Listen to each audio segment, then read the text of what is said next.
Cette année, nous avons choisi un thème assez évocateur qui est intitulé le développement durable en Côte d'Ivoire, enjeux des exploitations minières, pétrolières et énergétiques.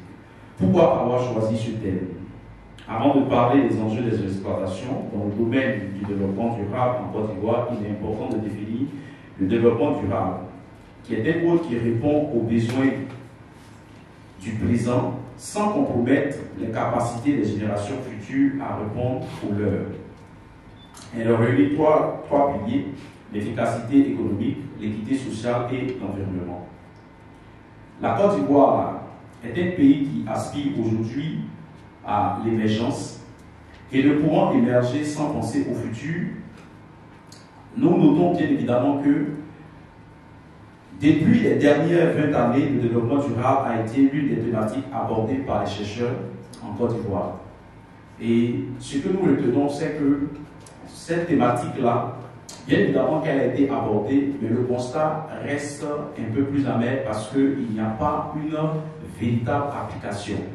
En tant qu'acteur clé dans l'exploitation minière, pétrolière et énergétique en Côte d'Ivoire, ce thème a pour but de sensibiliser et d'appliquer les solutions qui ont déjà été trouvées pour un développement économique durable en Côte d'Ivoire.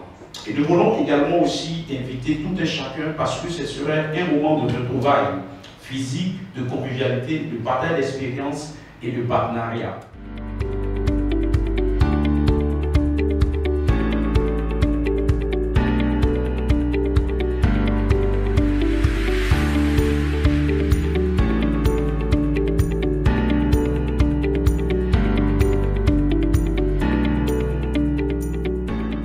Aujourd'hui, pour nous, en tant qu'acteurs, il faut dire que les techniques en Côte d'Ivoire ont beaucoup évolué.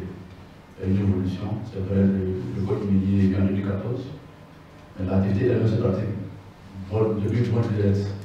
Et la prestation que nous avons aujourd'hui, le changement que nous avons pu constater, c'est au niveau de l'employabilité, au niveau de l'évolution du code minier, et puis au niveau de l'ampleur de l'activité sur le terrain.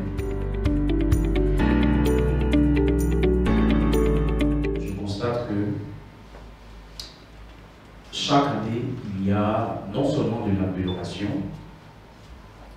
mais il y a de la créativité. Et ce que nous sommes en train de remarquer, c'est que j'ai vu des personnes qui étaient bien évidemment dans des petites villes, qui ont commencé à basculer dans les grandes villes. On parle de l'or, généralement. Mais aujourd'hui, la tendance a évolué.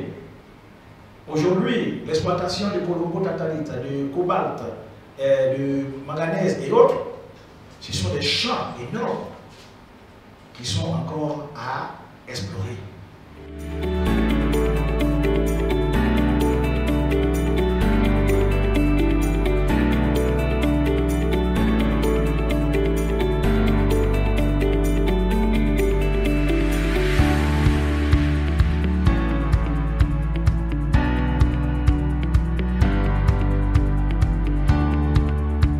Je vais intervenir un peu sur le géotourisme.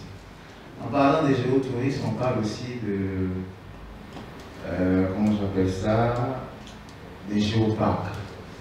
Donc, comme on a dit, ce sont des parcs dans lesquels on va préserver tout ce qui a aspect géologique.